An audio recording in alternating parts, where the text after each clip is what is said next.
Yeah. They emptied the pool halfway out. Is it still going on? I don't think so. But the water's going. Well, over here we're through the basket out. Yeah. I'm surprised they didn't have broken glass. Took about a foot of water, more than a foot of water out of the pool.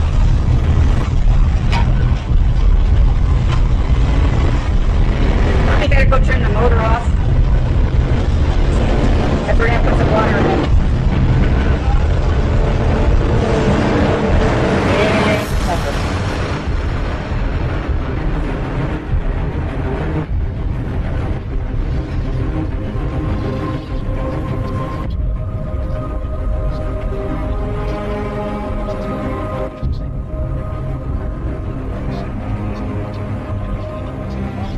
Said that in the end times there would be all kinds of natural disturbances. And he said that they would increase in frequency and intensity, like the birth pangs of a woman when her child is about to be born. That's the key to the meaning and significance of these events.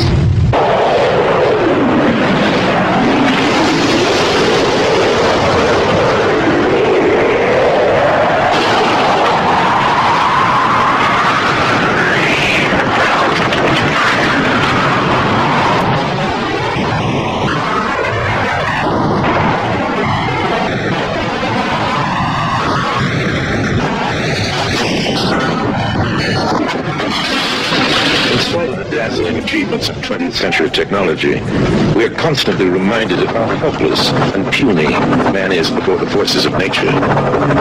If seismic and meteorologic conditions were stable, we could probably find a way to cope with them. But the number of earthquakes, measuring over 7 on the Richter scale, have increased in each of the last 5 years. Recent earthquakes in Romania, Italy, China, the Philippines, and Guatemala have cost over 1 million lives. The 7.8 quake rattled the island less than an hour ago. There are no immediate reports of damage or injuries at this time, but let's get more on the quake now. Dr. Kurt Van Kooijs.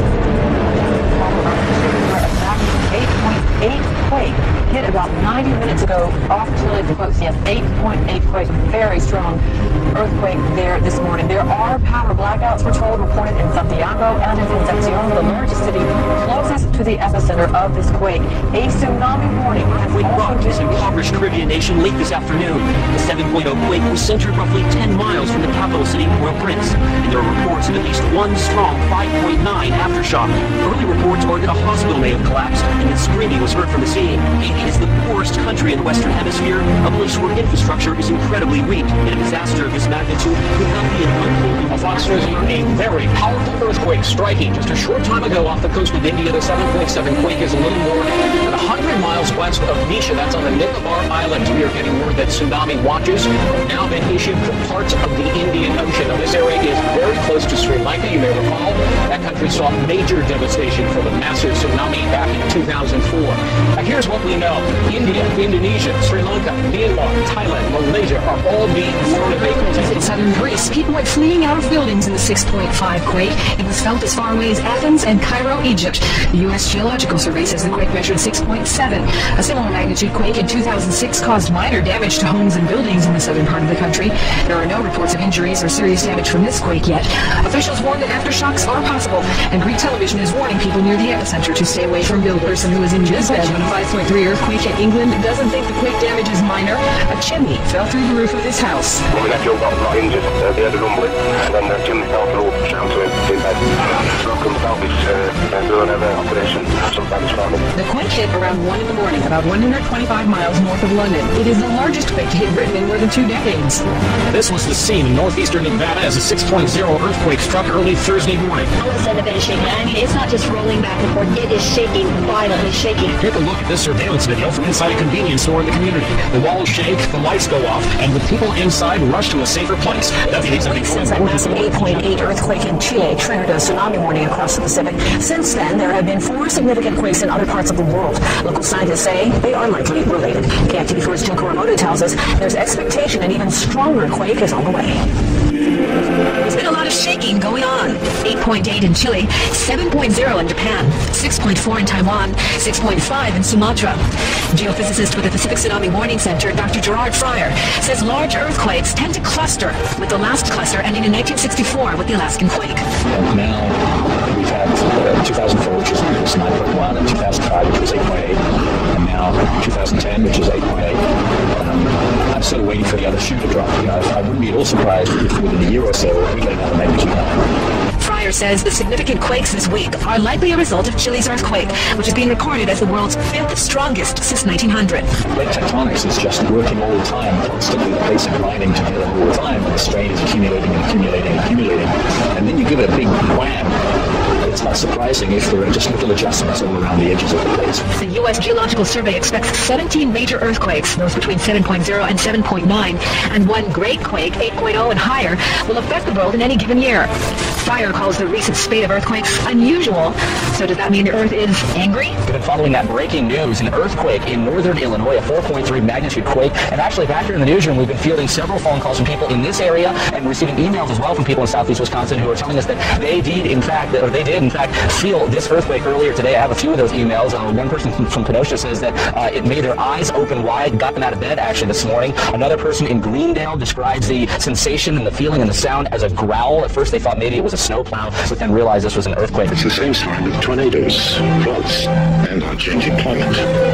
As we contemplate nature's growing offensive, the question arises, is there some significance to all this? Some deeper meaning? Could these be the birth pangs the prophet spoke of?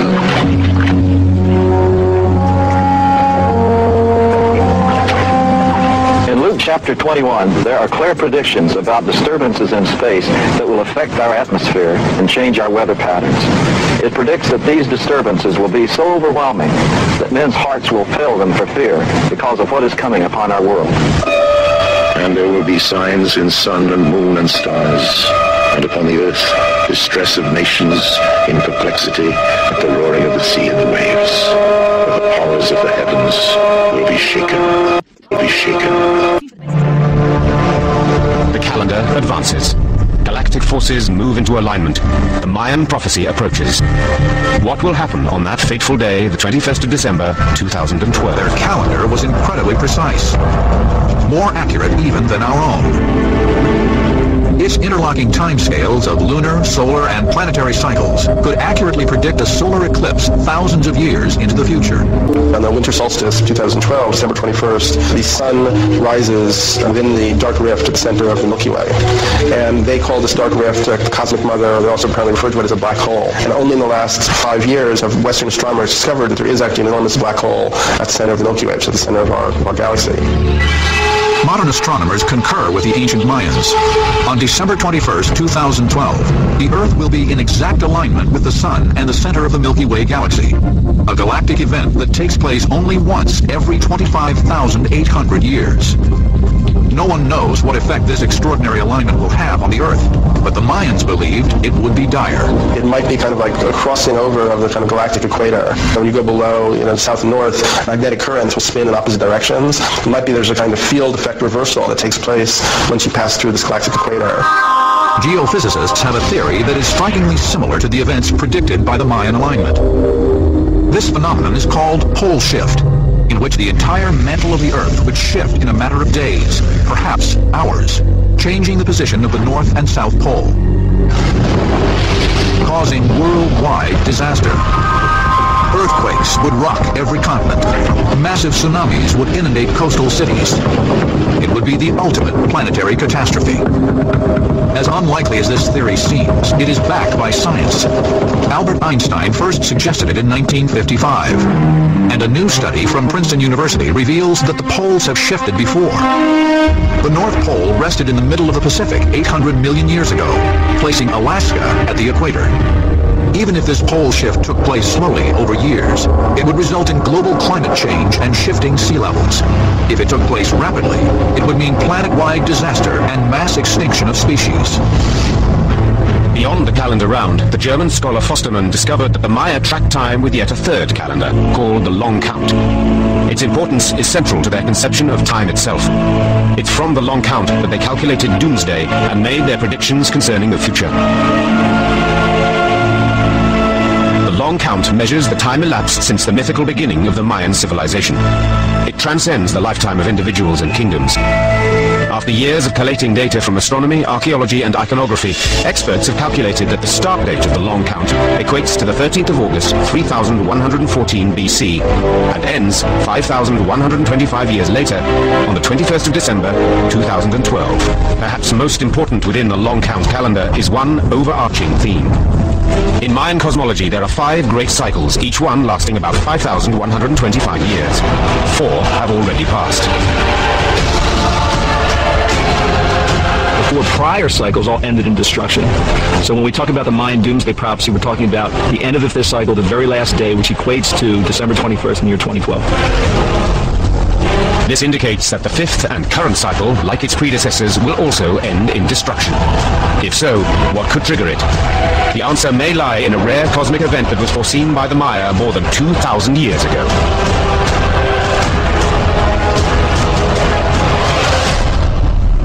The Mayan priesthood prophesied that planet Earth would come to an end on 13 Bakdun on their Long Count calendar. This date translates as the 21st of December 2012. The date is unlikely to be arbitrary. Rather, the cosmologists probably and purposely calculated it using their advanced knowledge of astronomy.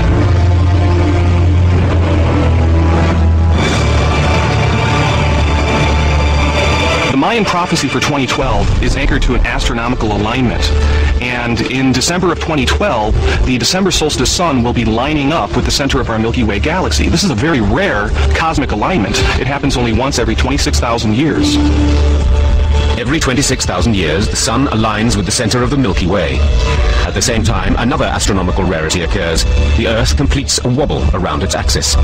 This phenomenon is called precession. The exact date when this incredible combination of galactic alignments will come together is on the 21st of December, 2012. The Earth wobbles very slowly on its axis, so it effectively changes our angular orientation to the larger galactic picture. One complete precessional wobble is 26,000 years. How the Mayans could predict cosmic events 26,000 years into the future remains a wondrous mystery, despite the ongoing work of many scholars. What is known is that for some reason the Maya attached great symbolic meaning to the precessional cycle. The precessional cycle was an astronomical measurement that was so slow that they saw it as a fundamental framework on which they could patch their history and see where they were in the context of time. The Maya attached such importance to this rare alignment that it formed not only the linchpin of the date of the annihilation of mankind, but it also permeated the very roots of the culture. In terms of what the meaning of this cosmic alignment is, we have to access the core documents of Mayan creation mythology. That's the Popol Vuh, or the hero twin creation myth. The Popol Vuh, the Mayan equivalent of the Bible, was translated shortly after the Spanish conquest of Mexico in the 16th century. According to the Popol Vuh, the dark rift in the Milky Way is the entrance to the underworld and a haven of evil. It is through the center of the murky gap that the sun will align on the 21st of December, 2012. In the Dresden Codex, what you have is a series of astronomical events that are predicted. It has the Venus cycles, it has lunar cycles, it has eclipse cycles, and then the last page of the Dresden Codex actually shows the destruction of the world via water. And so the Maya conceived of a doomsday scenario. This graphic illustration depicts the destruction of the Earth by flood. Waves gush from the mouth of a celestial dragon. More flood waters pour from sun and moon symbols on the underside of the monster's body. An aged goddess pours a jar of flood water onto the Earth. At the bottom of the picture crouches a ruler of the underworld. Above the picture, about half of the 15 glyphs have been destroyed, but a few of the remaining ones consistently refer to Black Earth and Black on High. There would come a time, about in these times in which we're living now, that would include tremendous destruction. They speak about the day of the withered fruit and the great tempest, things that sound rather scary. The Hopi speak of trees dying and dramatic changes in the weather that will bring in the great day of purification. Nostradamus speaks of the dead rising from their grave. And Prophet Mother Shipton warns, Storms shall rage and oceans roar. Old worlds shall die and be born. I'm waking from a deep sleep. May not sound like such a bad thing, and years ago it might not have been. But today, in a world reliant on technology for the basics of everyday life, increasing levels of solar activity and the solar flares from the consequent space storm could wreak complete havoc. In a new warning, NASA, who took these pictures, are telling us to prepare for a once-in-a-lifetime storm which could result in widespread blackouts and leave us without critical communication signals for considerable periods of time. The bolt of lightning caused by the superstorm could have disastrous consequences for the world's emergency service systems, hospital equipment, and of course would leave us without our computers, sat-navs, iPods, the list goes on. The worst-case scenario would see large parts of the world plunged into darkness for months. Most likely, however, say senior scientists, it will last hours and maybe days. But this, in a world reliant on high-tech systems for almost everything we do, is most likely to have a drastic impact. Zad had a rude awakening this morning when a heat burst hit their town. Temperatures jumped 20 degrees in a short period of time, and winds hit speeds of more than 75 miles per hour. The burst came without warning, and many residents didn't know what was happening. There was this loud crash and the house shook, and I thought, oh, the roof's coming off. So I even looked up to see if the roof was still there, and it was. And the house was shaking. So I thought, well, I was afraid there was a tornado. All I could think about was get my kids down to the basement. Many residents woke up to find trees crashed onto their homes, even cars. No injuries have been reported. Everybody, the sun is the source of all life, and it could mean the end of life as we know it. NASA did a study, and its findings are now out. We're not talking about global warming. A brand new government study on the very real destructive threat of solar storms. Checking out the surface of the sun, a roiling mass of plasma and charged high-energy particles. As we move to the launch pad, we can show exactly what we mean, escaping the surface of the sun and traveling through space to areas down here on Earth. Now, this giant fireball, if that ball hit the Earth and its magnetic shield, it would be devastating. I want to show you New York City at night. Times Square, drove through here at 8 o'clock last night. The streets are empty, but the electric power grid would be wiped out by the current. Lights and computers, transportation, hospitals, all would go down. The study warns it would be a disaster, far worse than anything we have seen before. The menace of these sunstorms poses a bitter threat to more high-tech and advanced countries like the U.S. Everything from our sewage systems to our Wall Street banks operate with our power grid. And a game-changing solar storm that could hit at any time. So how worried should we be? It sounds like we should be. Michio Kaku is an astrophysicist and author of The Physics of the Impossible. Sir, good morning to you. Welcome back here. Glad to be on your show. Now, what I'm reading here scares me to death. Should I read that way? That's right. We're talking about a potential Katrina from outer space. Katrina caused about $100 billion in property damage.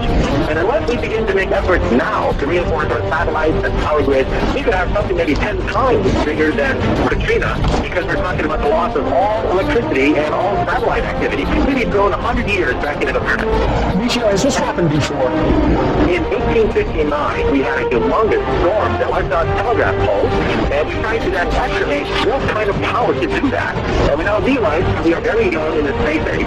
There's something like the 1859 storm hit again. We would literally paralyze all the United States, not just for a day or an hour, but for months to years. A transformer would short circuit and burn out, satellites would be fried to a crisp, and the sun, however, has these storms every 11 years. Every 11 years, the magnetic field flips. But in 2012, we do expect perhaps another big one. Well, we have never before in our history, in human history for that matter, relied so much on technology as we do today.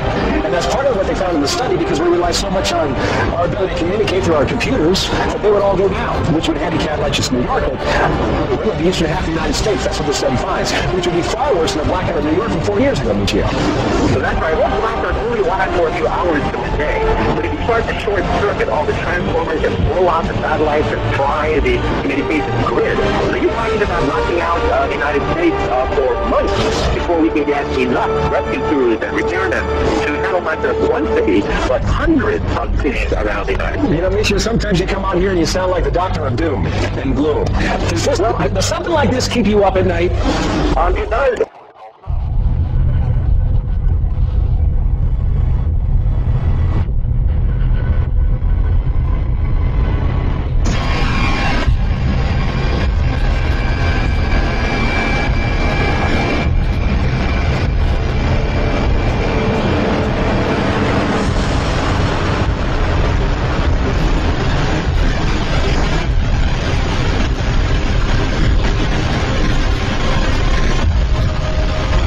high-resolution video of the oil leak at the bottom of the Gulf of Mexico. We're going to show it to one of the nation's top experts who thinks BP's strategy has made the actual flow of oil, at least right now, It's 12 to 19,000. That was 20% more. I wouldn't be surprised at all, based on the amount of oil we're seeing in the water. We're seeing the levels, and the flow rate's actually higher. They haven't told me that. Secondly, I think it would be better to bring in outside experts, not only to look at the flow rate, but look at the dispersants they're using, look at the technologies they're using.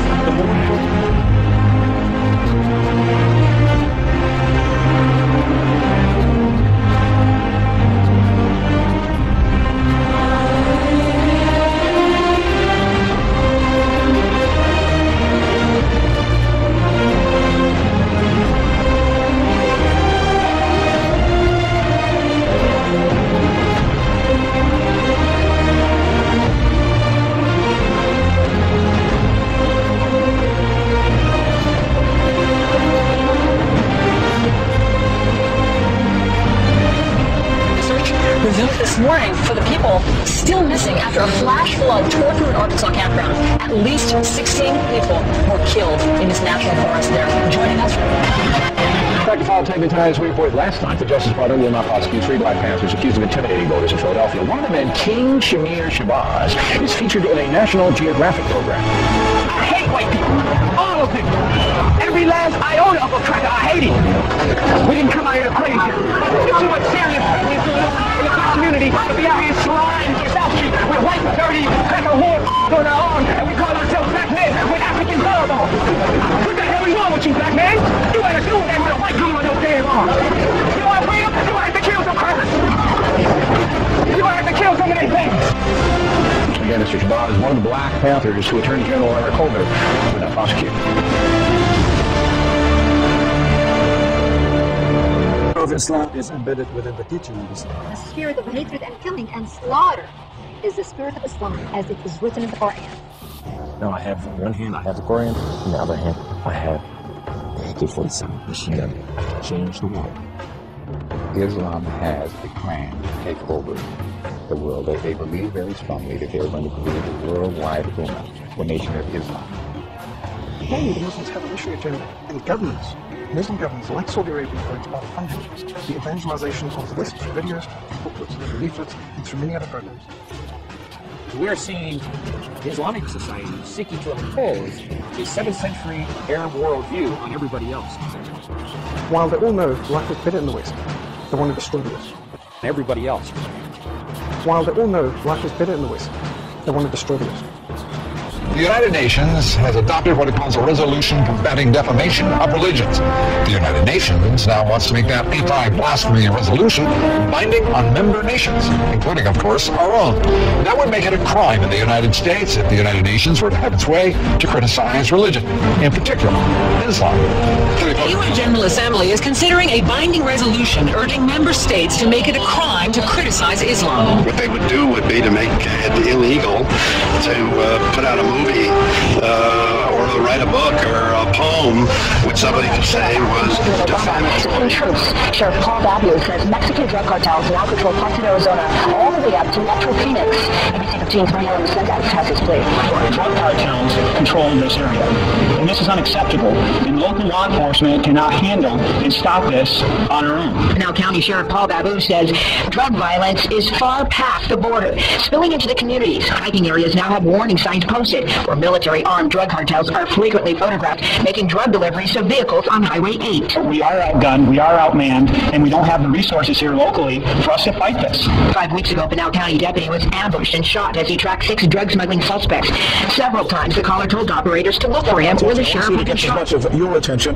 Let's start with that picture. Remember when President Obama had a town hall meeting and somebody showed up with a gun in a holster that he was never interviewed, and he actually said that the gun was loaded. Told that to an interviewer. All right, moments ago, we've got this picture in. Let's flip the shot. This was just about an hour ago. That picture's coming in right now from Phoenix, Arizona. He's actually carrying an assault rifle. He's at an Obama event. That's an AR-15 on his back. And we're being told from our crews there on the ground that he may not have been the only person in the crowd today that was carrying a loaded weapon. We should let you know, by the way, it's important that this is perfectly legal in the state of Arizona because they have an open carry law. Our White House correspondent Ed Henry is in Pittsburgh in America, where the G20 summit kicked off. Police used used tear gas, stun grenades and rubber bullets to disperse the angry crowd of mainly anti-globalism protesters. RT's Lauren Kowski's got the story. No matter what your purpose is, you must leave. The unwelcome streets of a city on lockdown. The G20 Financial Summit brought out protesters in the hundreds, and police in full armor blocked every entrance to the city center. It was meant to be a peaceful event, but a tough economy is pushing people to the brink. Police surrounded the crowd and used tear gas to put the G20 pledges of $1 trillion to save the world economy in perspective. The United States itself is spending $13 trillion of your money to support the $14 trillion American economy. British Prime Minister Brown today declared a new world order is emerging. The current president of the European Union says the president's recovery plan is, as he put it, a road to hell. Czech Prime Minister Mirek Topolánek says huge government spending is a mistake and it's already causing panic in Europe. Under the plan announced by Treasury Secretary Geithner, the federal government would buy $500 billion of toxic assets from commercial banks that are in danger of further default. Today, the dollar fell against the euro. Another confusing statement from Treasury Secretary Geithner in which he contradicted his testimony before the Congress on Foreign Relations in New York. The Treasury Secretary was asked about a proposal from China's top central banker. China's idea to replace the dollar as the world's reserve currency. I haven't read the governor's proposal. We're actually quite open to that suggestion. But I just think it is rather revolutionary building on the current architecture that run moving us to global monetary union. Well, you may remember that the Treasury Secretary had said just 24 hours earlier to Congresswoman Michelle Bachmann something quite different. I'm wondering, would you categorically renounce the United States moving away from the dollar and going to a global currency, as suggested this morning by China and also by Russia, Mr. Secretary? I would, yes. You would categorically, and the Federal Reserve Chair? I would also. The group you blame is the Obama administration itself. Yes, because the Obama administration has gone along with its globalism. If you just take a look at the last G20 meetings in London in April, and just recently in Pittsburgh, agreements have been signed that undermine the dollar. We're putting money into the International Monetary Fund. Build infrastructure. That's how you get rich. You borrow to invest. But what we've been doing recently is we've been blowing money. We've been borrowing to consume. We've dissipated wealth. We've spent ourselves into poverty. No, we're not the low tax, low regulation. The new life of the North American Union, a plan by business and political elites to tear down the trade barriers among the United States, Canada, and Mexico, and to create a NAFTA superhighway, all of which to be done without the approval of Congress or the American people. President-elect Obama named a diehard free trader and NAFTA. Doing this stuff every day, and for the first time, I'm being honest with you, for the first time in a year or two or three, possibly, I looked at the news report this morning and said to myself, whoa. For the first time in years, I looked at something and I saw it in my mind, the whole story that I'm going to show you today. And I said, guys, we're here. It's here. All these things we've talked about for so long, they're here, they're happening. And I just said, wow, this stuff is happening and you are seeing it right in front of your eyes. It's the greatest time in the world to be alive.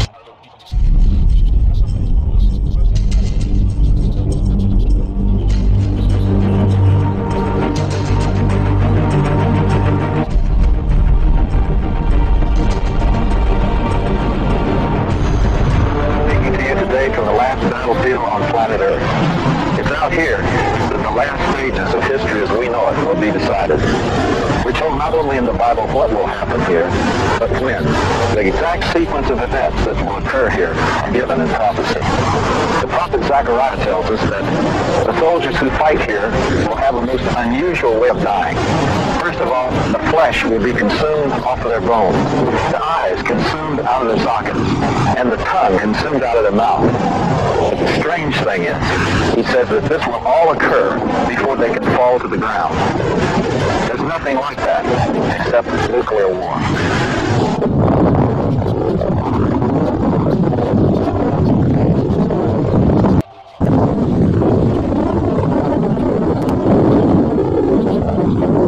Meeting with the potential to make a lot of noise. U.S. President Obama met with the Dalai Lama at the White House today, despite China's threats to the U.S. if it did not cancel the meeting. Was the meeting worth it, and will China retaliate? Here to talk about the implications of all this is investigative journalist Webster Tarpley. Mr. Tarpley, talk a little bit about what all this means. I mean, obviously, the United States knows that China was not happy with this, and yet they went forward with this meeting anyway. The meeting has now occurred, and it was done in low-key. It was done in the map room, not the Oval Office. There was no pool of press. There was no official photographs photograph, there was no press conference, there was no handshake, there was no joint statement, there was none of that. The Dalai Lama said he was very happy and Obama was very supportive, and Gibbs said yes, Obama supports the Dalai Lama, and Obama seems to say there should be direct talks between China and Tibet, which there already are. So that's basically that, except that this is a monumental affront to China. It is a very unfriendly act. If we had a secessionist movement in North Dakota or something and they were received by the president of China, the U.S. would scream bloody murder. So I think you can put that in perspective. And let's remind people here, this is not the first offense that the U.S. has done toward China. By the way, the United States rising tensions with the U.S. A commentary Sunday, North Korea's main state-run newspaper claimed the U.S. has 1,000 nuclear weapons in South Korea. Another commentary of state-run media says the North is completely within the range of U.S. nuclear attack, and that the Korean Peninsula is becoming an area where the chances of a nuclear war are the highest in the world. A spokesman at the U.S. military command in Seoul calls the accusation baseless, saying Washington has no nuclear bombs in South Korea. The North's defiance presents a growing diplomatic headache for President Barack Obama as he prepares for talks Tuesday with his South Korean counterpart on the North's missile and nuclear programs. As punishment for the North's latest nuclear test in May, the United Nations Security Council has approved new sanctions aimed at depriving North Korea of financing used to build warnings that the North may be getting ready to launch another missile, potentially in a matter of hours or days. Tonight, the official North Korean news agency, obviously controlled by the North Korean government, is reporting, and I quote, "If the U.S. imperialists start another war, the army and people of Korea will wipe out the aggressors on the globe once and for all." This time it just came in. The president of Iran just said, just a short time ago, where you are there, said that the Zionist regime will soon be wiped out. President Ahmadinejad's speech earlier this week saying that a new wave of Palestinian attacks would wipe Israel off the face of the earth. The Iranians are trying to not just mock, but deny a Holocaust while simultaneously preparing to launch another. The president of Iran is talking about genocide, wiping Israel and, frankly, the United States off the map. You might like to know what the Bible has to say about Israel in the last days.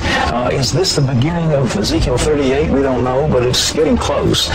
As a Jew, I feel much more threatened by people like Jimmy Carter when Israel is facing genocidal enemies who have sworn to destroy it and kill the Jews. Now let's look at the map and see what he's talking about. Here is Israel in the middle. The current president of Iran has announced that the destruction of Israel is an important part of their agenda. That makes a lot like that from the Israeli foreign minister in Jerusalem. Does he agree with Benjamin Netanyahu announced that Ahmadinejad is the worst tyrant since Hitler and Israel's greatest enemy? I think so. We've got common goals that make sense for both our peoples. Two such goals are Iran convincing the Iranians to get rid of its nuclear weapons. I'd love to think there's something to negotiate with Iran about, but you have a president there who his sworn aim is to wipe Israel off the face of the map and kill every Jew in the Middle East. There is going to be this armada of essentially these Muslim nations join with Russia to invade Israel, it says, in the latter days. Ahmadinejad is the new Hitler. Too many Americans, and particularly on the left, don't see that. They don't see the threat. Ahmadinejad is saying to people in Iran that the end of the world is rapidly approaching, and it's his mission to bring it about by destroying Israel. Another one said, "I want to destroy the Jews of the world." And another one said, "Only when no Jews are living, the world will be better." We know that the Shoah came. Take Ahmadinejad very serious. Israel might be wiped off the map. He stands up, he says Israel should be wiped off the map. Wiped off the map. Eliminate Israel from the face of the earth. Wiped off the map. Wipe Israel off the map. Wiped off the map. Wiped off the map. Destruction of Israel. Israel should be wiped off the map. Are we going to have to wait until there's a mushroom cloud over Jerusalem? That's the situation described by the prophet Ezekiel. You'll read your Bibles. Nearly half of the U.S. believes we will eventually have to take military action against Iran, according to our new Fox poll.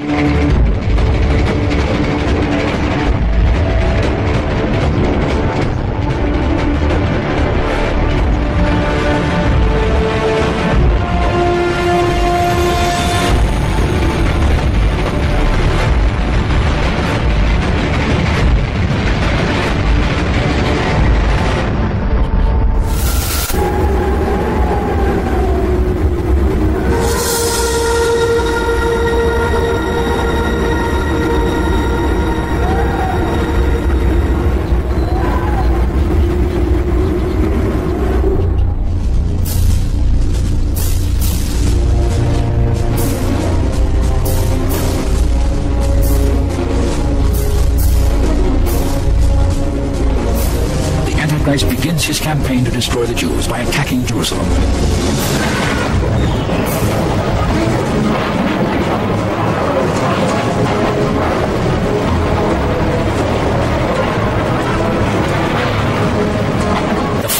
is intense, and the Jews are defeated, suffering enormous casualties.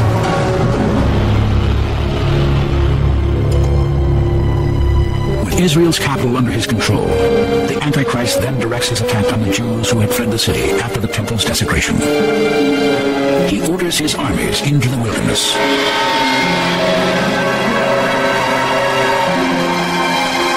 As the Antichrist approaches, the Jews will cry out to God for deliverance and turn to the Messiah they had long rejected.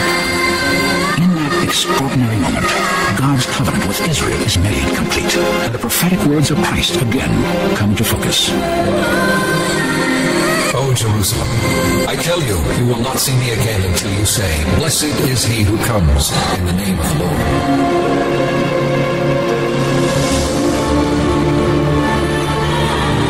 The last remnant of the Jewish population, terror now turns to hope as Jesus Christ, their promised Messiah, stands ready to return and fight the legions of Satan in the final battle of Armageddon. And so the final confrontation taking place at Armageddon, just outside the city of Jerusalem, indicates to us that in God's view of things, Jerusalem is the center of the world. This is the place where the line of the Messiah started. This is the place where Jesus died on the cross. This is the place where it's all going to culminate in this final battle. And then when Christ returns, he'll go to Jerusalem, sit on the throne of David, and rule the kingdom just as the Old Testament prophets predicted the Messiah would do. The very prospect of Christ's return shakes the universe to its core. The sun will be darkened. The moon will not give its light. The stars will fall from the sky, and the heavenly bodies will be shaken.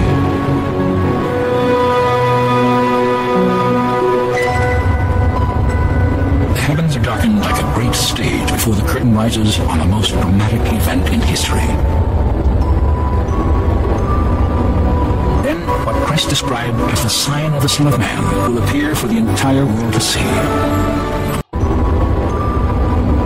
Then, what Christ described as the sign of the Son of Man will appear for the entire world to see. A brilliant light radiates to every corner of the planet. It is called the Shekinah glory of God.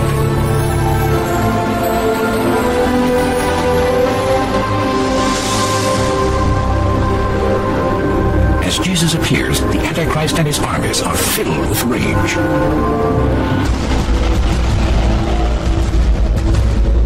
Now, under the complete control of Satan, millions of soldiers, armed with weapons of mass destruction, launch a lethal attack on the King of all creation.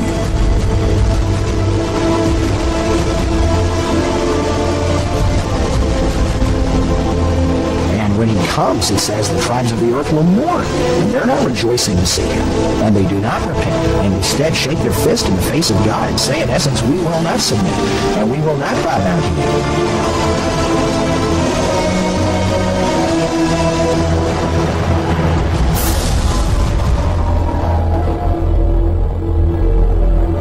And when the scripture describes this battle, it simply says that he returns and speaks the word, and it's over with. The God who spoke the world into existence in the person of his Son can speak a final word, and the army of the Antichrist is defeated. Jesus does not come back with planes and guns and bombs to win the battle of Armageddon. He comes back with the power of the Word of God and speaks the word. I don't know what that word is. Perhaps peace. Be still. And it's over with. He who could still the storms and cast out demons and conquer the hearts of individuals will ultimately prevail and conquer all at the Battle of Armageddon.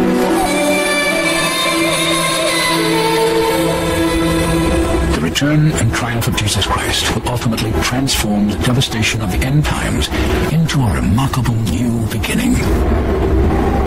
For in the aftermath of the judgment at Armageddon, control of the earth will pass from the dominion of Satan into the hands of God.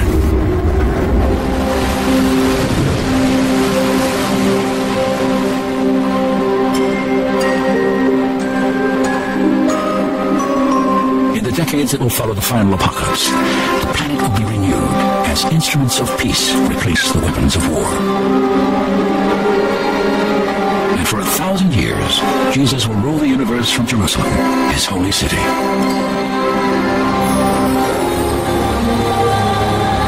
Then to all who have believed in Christ throughout the centuries of human existence, God will open the gates to his eternal kingdom of heaven.